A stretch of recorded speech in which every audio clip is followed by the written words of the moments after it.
Hello everybody and welcome to Sobriety Society. So I don't think I ever really did a introduction video, so I figured since we have a few members in here now, I'll do an introduction video with you guys. So I guess welcome pretty much to my daytime studio. I do a lot of filming from my car because I can really control a lot the noises. I can roll up my window and pretty much control any of the wind or anything coming around.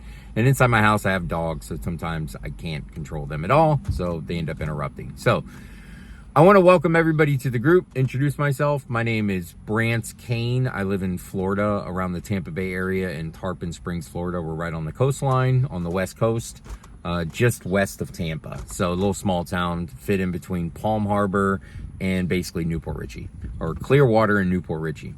Those are probably the more known towns in my area. I've been sober now for 4 years. So how I ended up getting sober was a few years ago, well, about 10 years ago, I wanted to get sober, couldn't get sober, went into AA, had stints of sobriety, 7 months, 9 months, 6 months, picked up multiple white chips, and then eventually got sober for almost 3 years, 2 years, 10 months. And went through the entire 12-step process, but I wasn't, the very last line in the 12 steps is practice these principles in all of your affairs. And I was only doing it in my alcoholic life. So everything else fell apart around me, even though I was sober. So I ended up relapsing, and the job that I had, I had to drive all day, and ended up drinking a lot that night.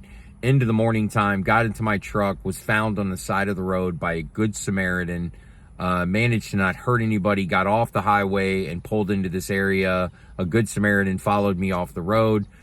For whatever reason, thought I was having a seizure rather than being, I guess, in a blackout drunk is where I was at. I was blacked out drunk, which I don't really know how you confuse that. Now, I know that people who drink a lot can have seizures, but the doctors never told me I had a seizure. They knew I was drunk, though. But this person called the ambulance rather than calling the police. So I did not end up in jail. I talked to my job the next day. They put me on suspension for 2 weeks, told me that they love me. I've been working there for 10 years and they want to give me another opportunity. So as long as I do something, like work towards getting sober. So I put myself in treatment and was there for 30 days, did 2 months of outpatient, intensive outpatient, and then was released into the world. And went back into AA, got a new sponsor, and it's been smooth sailing since. All the promises that everything talks about is slowly coming true. Now, it doesn't mean that I don't have problems. My marriage is on the rocks. You know, it's hard to come into sobriety and fix what you've been doing for years. So we're working on that. I don't know if we're going to make it through it or not, but we'll see. But I created this group for people who are sober, who are drinkers, who don't have a problem with drinking, because I believe that the 12 steps of Alcoholics Anonymous, if you just take out the alcohol and insert anything, whether it's laziness, procrastination, anger, your relationship with your wife, whatever it is that has made your life unmanageable, which is step one. You know, I'm an alcoholic and my life has become unmanageable, basically. You can put anything in there. I suffer from anger and my life has become unmanageable. My relationship with my wife is suffering, or my significant other, and my life has become unmanageable. So you can put anything in there and then go through the steps. Now, is it a spiritually based program? Yes. And personally, I don't think we should live our lives without a spiritually based program. Not religious, but spiritual. And this AA gets away from the religious aspect of things because they know that a lot of people have been raised in religion and they have their own resentments and their own ideas and perspective of religion. So they want you to get away from that and have a relationship with a higher power. Because if you think about it, God exists in every religion. I think there's almost 3,000 different religions. The common theme is a God. It's just a different perception and conception of that God, right? So Christians believe a certain way. Muslims believe a certain way. The Eastern religion believes a certain way, but it's all a God. And if you really think about it, we're the only people inside here, right? There's nobody else in here with us. All we do is project to the world what we want everyone to see, right? That's all we do. Is at work, we have our work personality. At home, we have our home personality. With our friends, we have our friend personality, right? So we just project what we want everyone to see. But then there's this real thing inside here, this real person that we really don't let anybody see. And you don't see that in anybody else.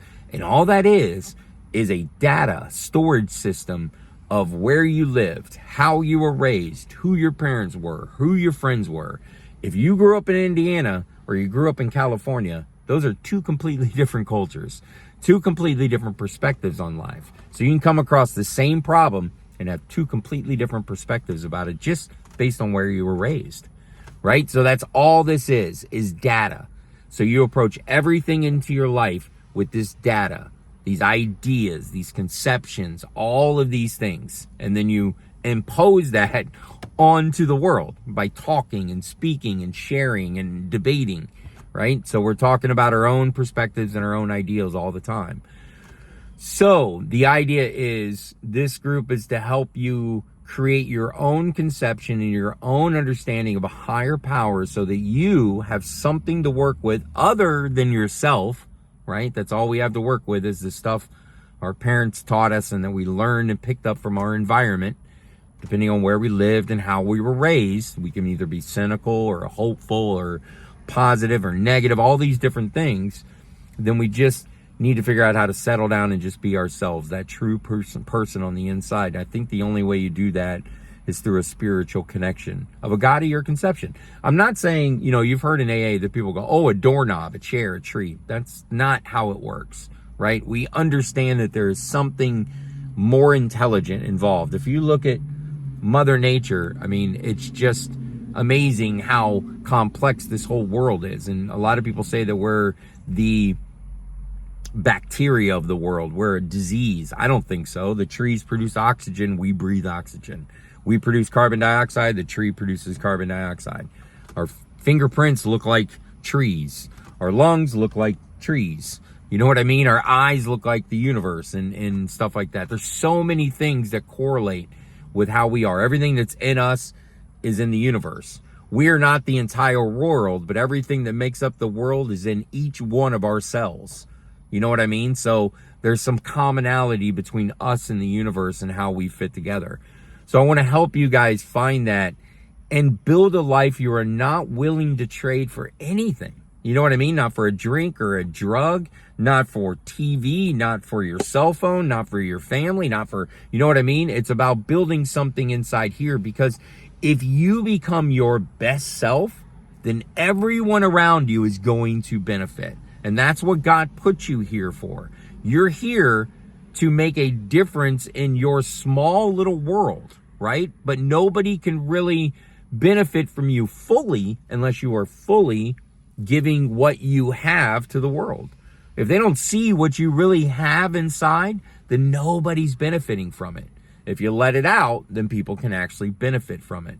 So the point is to get to that knowing and peace and happiness, to be willing to just be yourself. But what is that? Who is the true you? That's what I want to help you figure out. So thank you so much if you made it all the way through this video. I think we're at about 8.5 minutes now.